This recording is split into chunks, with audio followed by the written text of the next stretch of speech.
저도 이번 수능을 보면서 좀 생각을 했던 게 뭐 수학 상하가 생각보다 굉장히 중요하게 다루어져야겠구나라고 생각을 했어요. 사실은 뭐 수학 상하는 수능의 직접적인 범위가 아니다 보니까 네, 그동안 대략적인 내용만 알고 보통은 수능 범위에 좀 올인을 해서 공부하는 경우가 많잖아요. 근데 사실은 수상에서 뭐 다항식이나 뭐 그런 거에 계산에 대한 기본 원리를 모두 배우기 때문에 이 기본적인 원리를 가지고 이제 수 1, 2에 있는 어려운 다항식 뭐 그런 것들도 다 계산을 해내야 되잖아요. 그래서 가장 그 수능 공부를 하는데 기본이 되는 영역으로서의 수학 상하가 굉장히 중요하다고 생각을 했고, 어떻게 보면 이번 수능에서는 수학 상하 단독으로 풀 수 있는 문제들도 있었기 때문에 맞아요. 결과적으로는 수학 상하를 소홀히 하게 되면 그 문제는 맞히지 못하는 거잖아요. 안녕하세요. 데이트동 캐슬입니다. 오늘은 특별히 고대현 선생님 없이 수진쌤이랑 저 둘이서 수능에 대한 이야기를 나눠보려고 합니다. 네, 저희가 수능날 수학 시험지를 풀어봤잖아요. 그쵸. 수진쌤 혹시 어떠셨어요? 저는 일단 그 수학 시험이랑 동일하게 이제 시간을 재서 풀었는데요. 풀면서 느낀 전반적인 것은 정말 굉장히 시간 관리가 중요하다라는 걸 느꼈어요. 그래서 이제 100분 동안 문제를 정확하게 끝까지 풀어내기 위해서는 평상시에 뭐 학교 내신 시험이라든지 뭐 그런 작은 테스트 같은 게 있을 때에도 시간 제한이 있는 테스트를 본다면 그때마다 그 시험 전반적으로 내가 어떻게 풀어야 되는지 시간을 경영해보는 연습을 계속 해야 될 것 같더라고요. 그러니까 시간을 지배한다고 하죠. 그래서 자신이 어떤 식으로 이 시험 시간을 경영을 할 것인지 경영 전략을 세워서 하면 좋을 것 같아요. 저 같은 경우에는 이제 퇴근하고 풀다 보니까 시간을 재고 풀지 못했거든요. 그래서 그냥 풀어봤는데 저는 그래서 좀 이제 가르치는 입장이다 보니까 좀 분석적으로 좀 풀어봤어요. 시간을 재지는 않고. 그래서 저 같은 경우에는 이렇게 점수별로 좀 리뷰를 간단하게만 해보면 2점짜리 문제들은 뭐 역시나 뭐 그냥 계산 깔끔하고 쉽게 나왔고요. 근데 이제 3점짜리가 좀 차이가 있었던 것 같아요, 제 생각에는. 기존의 3점짜리들이 이제 과거에 이전 수능에선 4점짜리 난이도, 아주 어렵지는 않은 4점짜리 난이도였어서, 그리고 또 4점짜리들은 여전히 어려웠고, 어떤 문제들의 경우에는 진짜 특별히 어려웠잖아요. 뭐 문제가 되는 22번이라던가 네.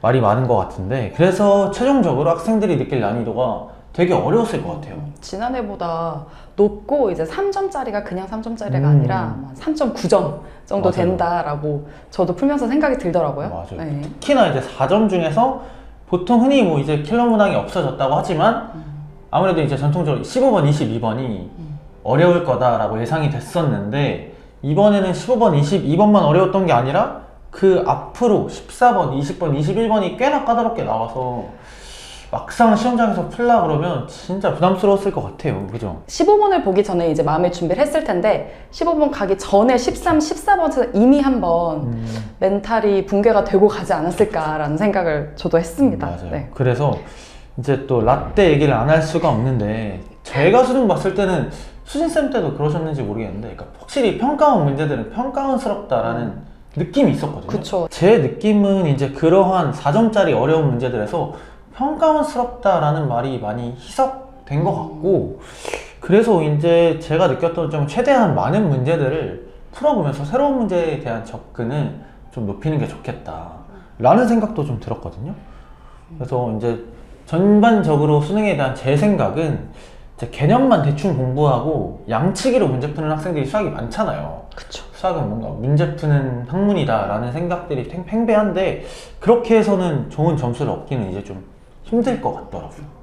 그쵸. 그래서 이제 본인을 개념을 정확하게 이해하는 것도 물론이고 각각의 그 개념들이 문제에 나왔을 때 어떻게 접근해서 어떻게 풀어가야 되는지를 본인들이 잘 정립을 하고 있어야 될 것 같아요. 뭐 아주 쉬운 예를 들어보면 뭐 실근을 가질 조건이다 하면 뭐 판별식이 0 이상인 거 이런 게 바로바로 나올 수 있도록 공부를 좀 잘 해야 신유형에도 당황하지 않고 접근할 수 있을 것 같아요. 네, 개념이 진짜 중요한 것 같더라고요. 맞아요. 네, 그런데 올해 수능에서 이제 최대 이슈가 과연 정부에서 발표한 것처럼 킬러 문항이 없어졌느냐가 사실 최대 이슈인데요. 그거에 대해서 어떻게 생각하세요, 종현쌤? 킬러 문항이 없는 시험이라고 이제 다들 말이 많은데 이제 사실 킬러 문항이라는 것 자체가 되게 주관적이잖아요, 사실. 그렇죠. 사람마다 네네. 문제를 출제하시는 교수님들이 느끼는 킬러 문항과 학생들이 체감하는 난이도는 되게 다를 것이고, 그래서 이제 저는 그렇게 생각을 매해마다 이제 뭐 그런 수능에 관련된 이슈들이 있고, 올해 같은 경우에는 이제 킬러 문항을 없앤다라는 게 되게 교육부의 강력한 메시지였는데, 막상 까보면 다들 쉬쉬하고 말은 못하지만 학생들이 느꼈던 난이도는 그렇진 않았던 것 같아요. 그래서 그런 거에 휘둘리지 말고 본인들이 할 수 있는 공부를 최대한 열심히 대비를 꽉꽉 채워서 하는 게 도움이 많이 될 것 같다는 생각을 역시나 올해도 좀 하게 되는 해인 것 같습니다. 그래서 이제 저희는 아무래도 뭐 고등보다는 중등 과정, 그리고 중등에서 좀 더 나아가서 수학상, 수학하 여기가 위주인 학원이잖아요. 네. 그래서 저희 학원에서는 이런 수능이 이랬고, 수진쌤과 저희가 느끼는 수능이 이랬고, 그러면 고등과정 올라가기 전에 이제 중등 과정에서부터가 학습 태도가 조금 변해야 된다라고 생각을 해서 저희가 이 영상을 찍는 거잖아요. 그렇죠. 수진쌤. 네. 그래서 어떻게 공부를 하면 좀 더 좋을 것 같은지 수진쌤이 느끼시기는 어떠세요? 네, 저도 이번 수능을 보면서 좀 생각을 했던 게, 뭐, 수학 상하가 생각보다 굉장히 중요하게 다루어져야겠구나라고 생각을 했어요.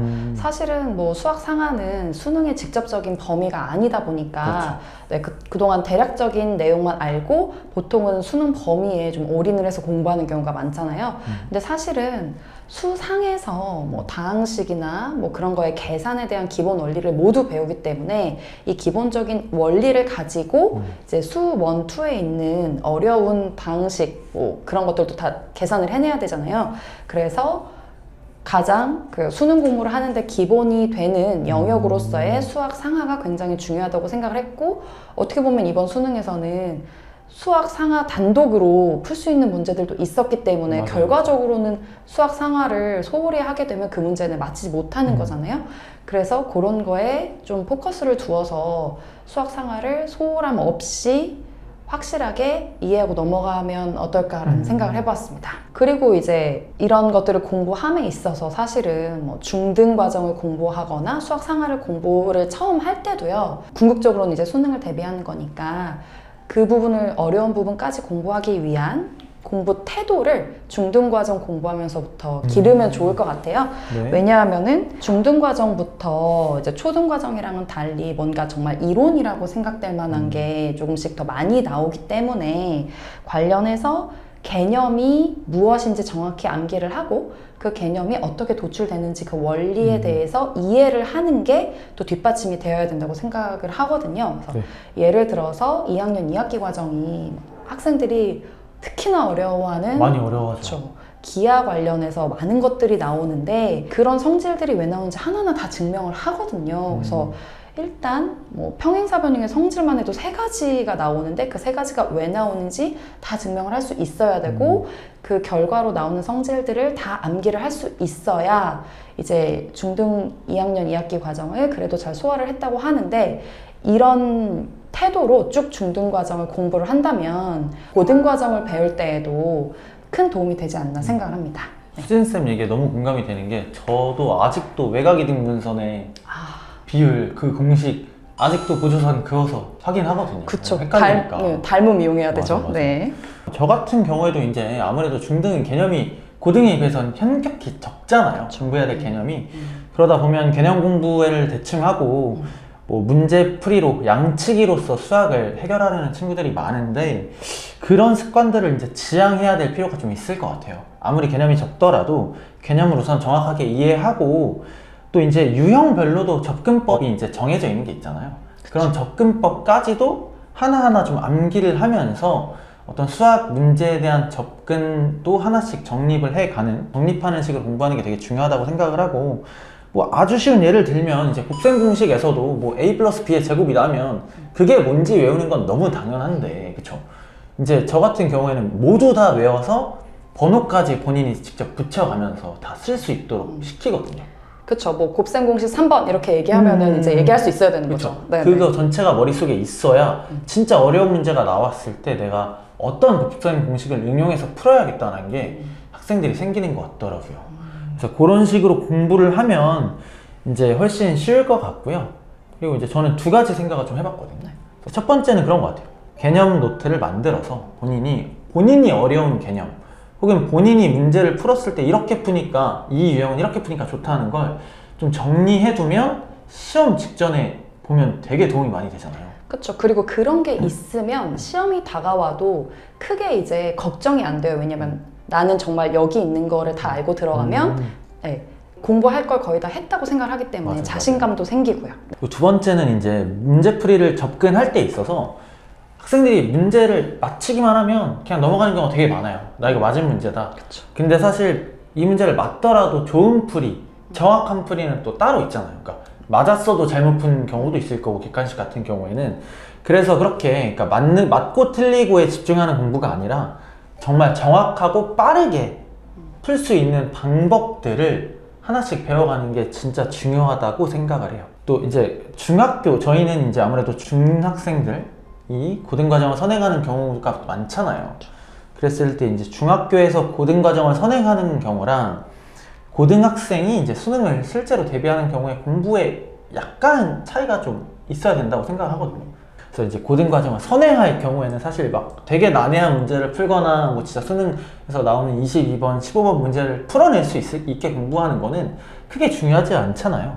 그래서 이제 처음 공부할 때는 개념을 정확하게 이해하고 난해한 문제 풀 필요 없이 좋은 문제에 대해서 좋은 문제들만 골라서 좋은 접근법으로 문제를 풀어나가는 연습을 하는 게 학생들에게 되게 도움이 될 거라고 생각을 하고요.